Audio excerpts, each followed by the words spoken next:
সকাল সকাল কোথায় যাচ্ছো?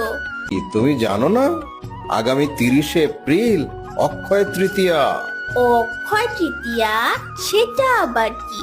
আরে দাদু ভাই, বৈশাখ মাসের শুক্লপক্ষের তৃতীয়া তিথিকে অক্ষয় তৃতীয়া বলে। এই তিথির মাহাত্ম্য কি?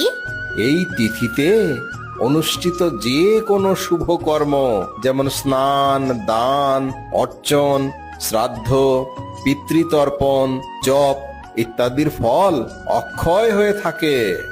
এই তিথিতে ঘটেছিল এমন কিছু ঘটনা সম্পর্কে আমাকে বলতে পারো? হ্যাঁ হ্যাঁ, নিশ্চয়ই। তবে শোনো, এই তিথিতে কি কি হয়েছিল।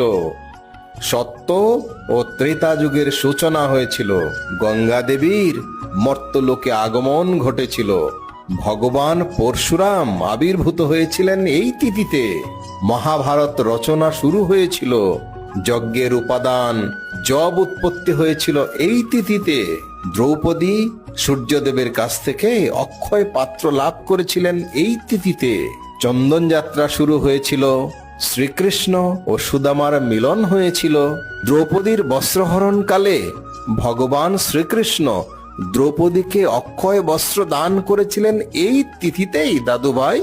ব্রহ্মা তার সৃষ্টি কার্যের সূচনা করেছিলেন। মা অন্নপূর্ণা দেবীর আবির্ভাব ঘটেছিল। বদরিকা আশ্রমের দ্বার উন্মোচন হয়েছিল।